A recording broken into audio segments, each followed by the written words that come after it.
Hello,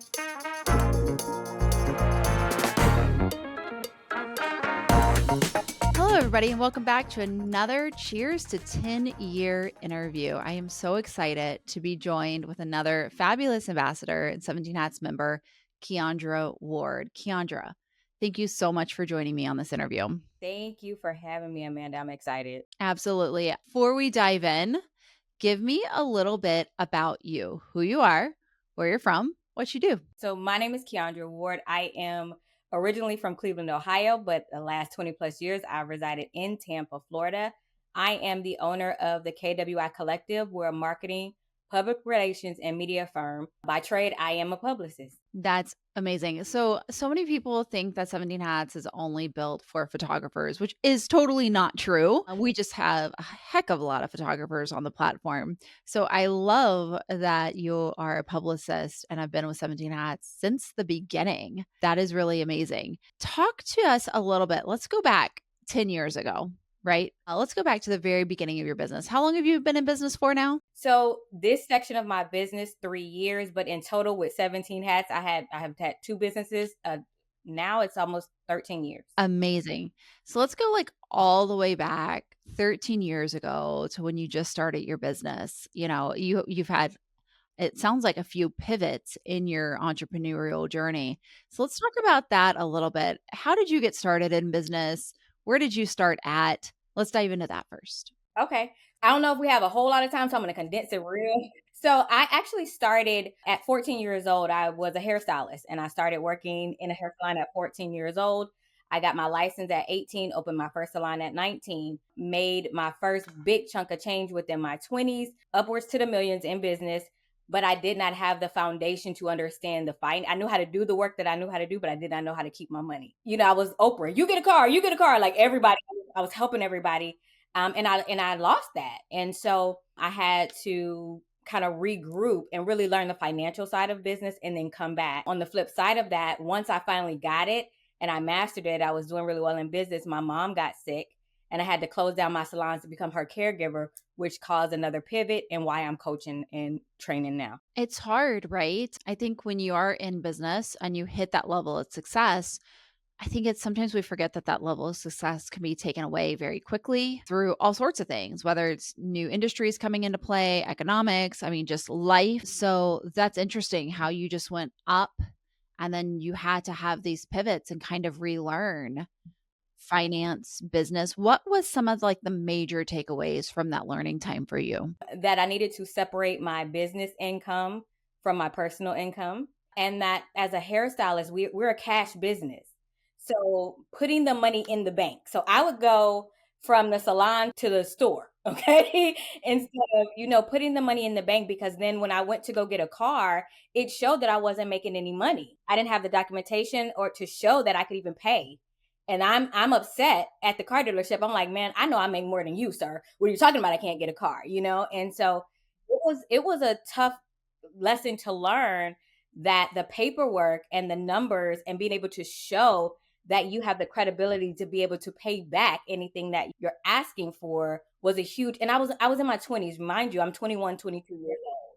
It was something to learn, and I was hard-headed. So I was like, what are you talking about? I make money, it was like, what are you saying? I make this amount of money a week. And the guy was like, I understand. And it was amazing because my salesperson, actually, his wife was a hairstylist. And so he was able to tell me, I understand and I know you do, but here's how you do it. It just so happened that, he understood and he showed me what to do. And then he connected me with a financial planner, my very first one. I think it's such a trap so many people fall into, especially in their 20s, right? And especially with cash businesses, right? So you're just getting that cash. It's not necessarily going in the bank and you think you're rolling and grooving and then you forget about the rules of society. Yes, taxes, all of it. Yeah, which is huge. That's crazy. Okay, so let's go. So from hairstylist, let's go. What was the next pivot after that? So hairstylist, what did you go into after that? So my mom became sick and I had to close my salons and become her full-time caregiver. In the interim, I worked for a hair care company, traveling, teaching as a platform artist. And my manager of that company, when it was time for me to pivot, he said, I was like, I don't know what to do. I'm sitting at home. I don't know. He said, well, why don't you coach and train? Because why don't you do that? And I said, who's going to listen to me? And they called me Key. And he was like, Key, we've been listening to you forever. And I was like, he said, remember when you told me to do this? I did that and look at what happened. And I was like, oh. So then I just started researching coaching. I went and took a coaching class. I got certified. And then I launched my first program just for beauty industry professionals because that's what I knew.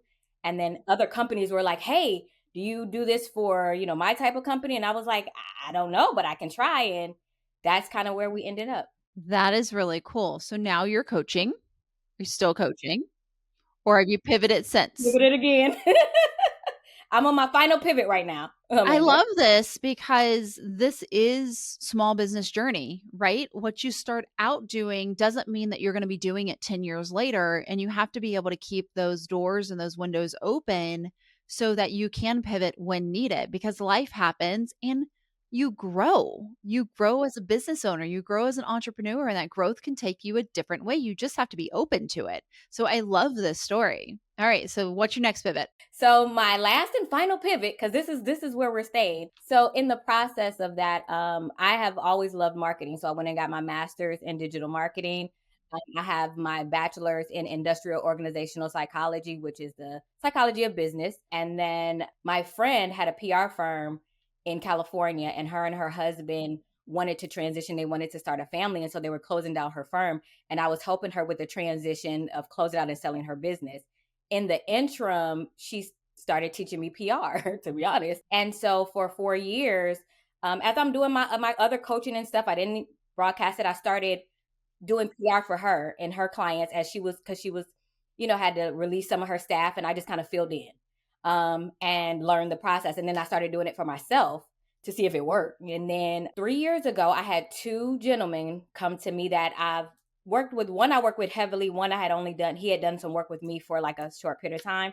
The one said, I would love for you to be the publicist for our artist. He owns a music label. And the artist was on season 17 of The Voice. And he was like, I want you to be the publicist.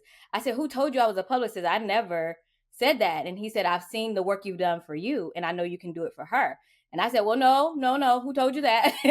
And he said, no, you can. And so then my boss from when I did hair, he called and he said, I'm opening a private label manufacturing company here, and we'd like you to do the first year of marketing for us.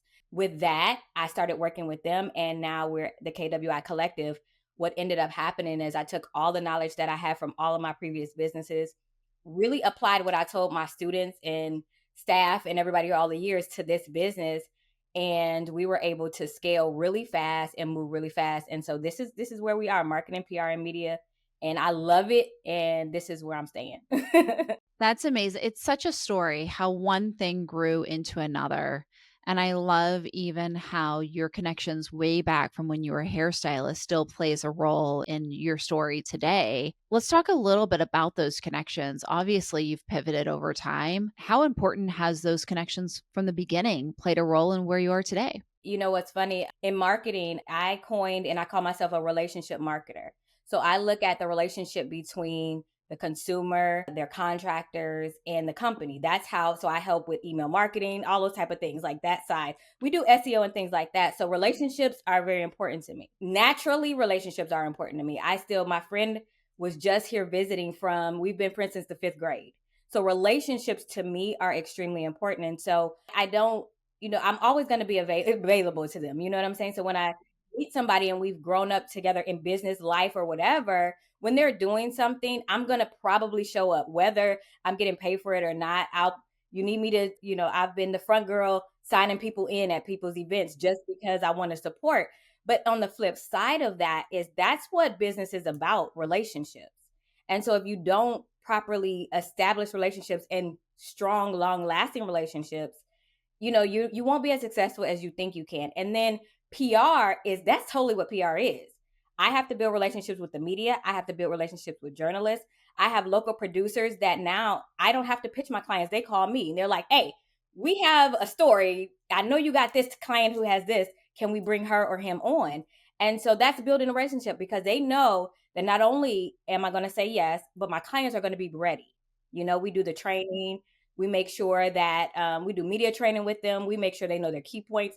they know that when my clients come on, they're going to get what they need out of them. And so that's building relationships. It's important, just in life and in business. So many of these tenure interviews, people have talked about relationships. So I love that yet again, somebody else is talking about the importance of relationships because so many times in business, we think, oh, pricing is the most important. Not saying pricing isn't important, it is, or this is important. We have all of these other things that become really important. And we sit behind our desk and we don't get out and build relationships. And so if you're listening to these tenure interviews, this has been a repeated theme to every successful entrepreneur that we have had on is relationship. So I hope that that is your calling, your sign, whatever you want it to be, to go out and start building relationships because it does, help you succeed at the end of the day. The more people you know, it's not about, I always when I taught high school, like long time ago, and my high school seniors were going off to college, they were deciding on a school. And I said, well, you need to look at your professors and figure out which one you actually like. Where are the schools with the professors that you want to know? And what are their connections? Because who you know and who gets to know you is going to take you much further in life. It's the same, I mean, business, life, any of it. You have to get out and make those connections. I wanted to talk a little bit about PR because PR is something that small business owners don't really do. It is something that people are very scared of because they don't really know what it is. And people only think really, really, really big, gigantic companies should be doing PR. Can you just kind of reveal what PR means for small businesses? Absolutely. Public relations for small businesses means building authority in your niche. So when you're thinking about it, when people are looking you up, whether it's a media outlet or a consumer, and they see, oh, not only is this person talking about what they say they do, they were on the news talking about it. That builds credibility and it builds authority. Every entrepreneur should want to be an authority in their niche. You know what I'm saying? You should be the person that, whether it's local or national, that people go to if they're looking for that particular thing. So by establishing PR strategies around your brand, it does help you build authority and be the go-to. And that's what people want to do. And I tell our clients all the time, a lot of times we work with newer clients with their newer brands and building that authority and helping them build their talking points and helping them build those things, because I don't want I one of my mentors always tells me, don't get ready, be ready. So when GMA calls, do not call me and tell me to hurry up and fast track you. I want to have been working with you so you know that you are ready for media, whether it's a news outlet, whether it's a magazine, an article, to be able to. And then you also want, as public relations, it is building for people to really, it helps you build the conversation around your brand. You control the conversation around your brand when you have a strong PR strategy. I love that because so many people, especially when you're just getting into business, your brand is only your logo, your brand is only your website, your brand is only, but there's so much stuff that goes into brand. And I love how you said you control the conversation around your brand because I feel like as small business owners, we have a really hard time doing that because we haven't taken the steps to figure out our brand. I feel like we should have a whole nother podcast specifically on PR. I would love for you to join me on that one. But I think PR is so important. It doesn't matter how big or small of a company you are. Because your reputation, whether you're big or small, is your reputation, and it's going to precede you. So if you have, some tough things that are happening in the beginning, when you're 10 years down the line, that some people are still going to remember those tough things. So it's important to curve that conversation, build your reputation, or even, a lot of times people, you may not do it right in the beginning. It's okay to say, you know what, I started off and I did not do it right. So that builds the integrity of the relationship around your brand. I'm saying, yes, I started off and I did not do it right, but I have fixed it and here's where we are now. You know what I'm saying? So your reputation in business and in life, it's the same. I love the word integrity. It's a word that I hold close to my heart, especially with running 17 hats now, because you're right. Things aren't always going to go as planned. There is going to be things that are happen. You can try to avoid them. And obviously every business tries to avoid them, but especially when you're trying new things and when you're moving forward, some stuff is going to hit and go great and some stuff is going to fall flat. And you have to go back and you have to just talk to your consumers about it and talk to your people about it. And integrity is such a huge word. I feel like if you have a word board, like I have, there's certain words that I love that I can see on a daily basis. If you have a word board, I would totally put integrity on that board because it's a good one. It is, it is. And you know what, interesting enough, I'm a person that I stick and say, which is one of the reasons why I've been with 17 Hats for so long, because I've seen the transitions, I've seen the ebbs and flows. And I'm like, okay, I see. But you've always been very open, like, hey, this is where we are, this is what we're doing. And I love that because that's me. So because you guys have the same characteristics that I have, I was like, well, we're gonna see where this goes. And here we are. Yeah. I mean, I think it's one of the, especially like I said, when you're trying to grow and you're trying to be like a game changer as well, no matter what business you're in, there's you're gonna get some and you're gonna lose some. And that's okay. You just have to be honest about it and let people know what's happening. Let's go over to 17 Hats a little bit. As you've been a longtime member, you're now 17 Hats ambassador. Talk to me about how 17 Hats has helped you over the past, decade that we have been in business. Interesting enough, I was thinking about that preceding the interview. Every transition I've been able to pivot, 17 Hats easily pivoted with me. Like I didn't have to do a whole lot of restructuring or like, okay, how can I fit this into it? It was more like, all right, what about this brand how are we going to use 17 Hats for this, where does that go? And then over the years when you started adding new features like invoicing and stuff like that, I was like, great, that falls right into where we are, we'll just move where we were. So I think that for the to be able to transition, even if you're pivoting, it's a platform that can grow and move with you. And so for me, that's very important because I was changing a lot. And the one thing that I never had to cancel or change was 17 Hats in the process of me changing. So I love that. Yeah, we really try to make sure we don't pigeonhole you, right? To like push you down one thing, but allow it to customize for you and your needs, which I love. Out of all the 17 Hats features, because there's a whole heck of a lot of them these days, what's your favorite and why? workflows. I love your workflow. Listen, my staff laughs at me. They're like, she about to create another workflow. I'm a back end strategist, so I love organization. And I also like to be as hands off as possible. If I can, so the workflows kind of help me relate, still connect with my customers in a timely fashion or how I want to, and not always have to be so hands on. It kind of automates the process a lot more for me. And that's what I love. And I mean, I actually was telling my staff that I have to go through them and kind of clean up my workflows now because workflow for it. Like so, but I love the workflows. I love that. By utilizing workflows, how has that helped your business? It's helped me one to streamline where I am with a client. I can kind of tell, where they are in the process. Also the being able to see that they read an email is important to me because people say, I didn't get it. Yeah, you did. I saw it. So I think that what it also does is not only for me, I have a staff. So they can go in and see where we are in the process with the client and me not have to have a whole meeting around it. They can see, and then the note section, I'm a big note taker. So we take a lot of notes as to what's going on each file. So what it does is it curves the having to be so hands on as team meetings or being in the chat with my staff. They can read it, move, and they can work in their own time, and so it just helps with our day to day actually. Looking over the past 10 years, I love to focus in on mindset because I'm a big believer that your business only grows as much as you grow as the business owner. If you don't grow, your business isn't going to grow. So, how has your mindset changed? How has your entrepreneurial growth changed over the last 10 years? The one thing that I do, and I talk about this every year, every quarter, I do a life and business review. So I look at where I am.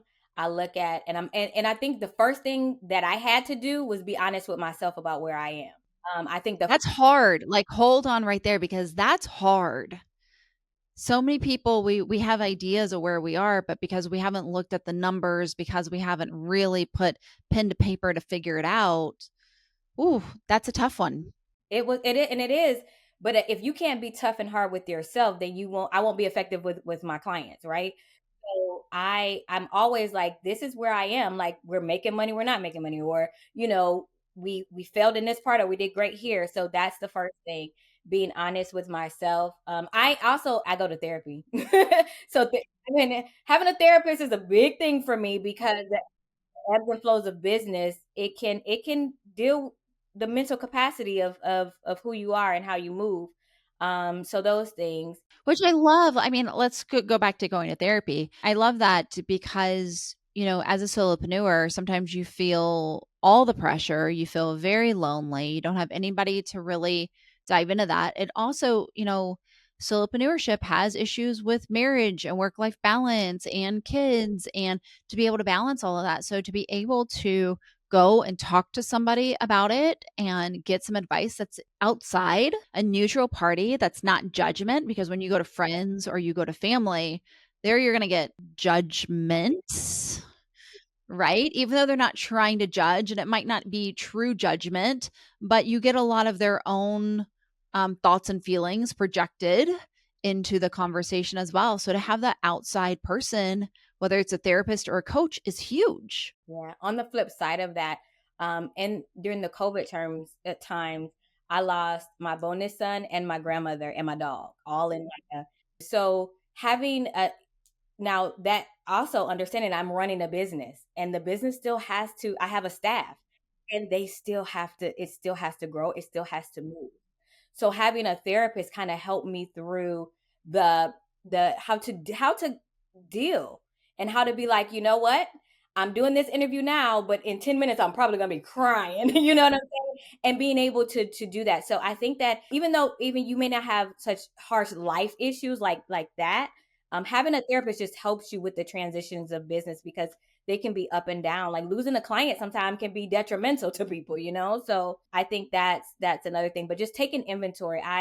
We take honest, I call it honest inventory. So even with my staff when we're doing their reviews, it's honest inventory. And I allow them to be honest with me as well. Just as much as I'm honest with them. And so they know they can be like, Keandra, now that was not it. And I'll be like, okay, So I mean, as long as we stay respectful and we all have the same goal in mind, it works. And so it's been a great experience actually. I love that you do that every quarter. I mean, even if you don't have a staff, just to have that. I love my journals. I love to be able to write. I have one journal that kind of holds everything in it, but just to be able to go through yourself of where are you, what are you doing well? What are you not doing well? What needs to happen? What needs to change? How does the outlook change? What were clients that were really upset, or maybe you didn't make the amount of money, but what actually happened there? Because it's so easy to blame the client, but what you could have done. I think that an honest inventory, I really like that. And I mean, I think that the only way you can grow is to be honest. Like you're not going to be perfect, especially in business, and you're going to make some mistakes, but then you're going to have some major wins. And if you can look at your wins and look at your mistakes, so the mistakes you can say, okay, when I won, what did I not do here that I did there? You know what I'm saying? And being honest with yourself, it helps. And then the next time, sometimes I've had to go back to a client. I'm like, hey, we need to do this all over again because I messed that all up. Let's start over. So it is what it is. I love that. The other thing I like to add to that is like your mental capacity. You have all of these things that you need to do, and just being at check of like, what is your mental capacity to fix this? And sometimes it's like, I have no mental capacity for that, and giving yourself grace. You can't fix everything. It's just important that you're fixing something, or, making progress on something. So I love that. Keandra, thank you so much for joining me and shedding so much light and giving advice from your last 10, 14 years of business. We so appreciate you as a member and as an ambassador. Before we head out, if somebody wants to learn more about you or find you somewhere online, where can they find you?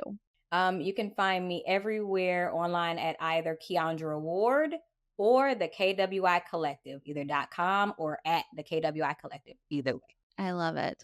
Well, thank you so much for being here with us. To everybody who is watching, thank you for joining along in the series. It has been a fabulous series. So much great information and wisdom coming down. And we hope that you're enjoying it as much as we are enjoying it. So until next time, cheers.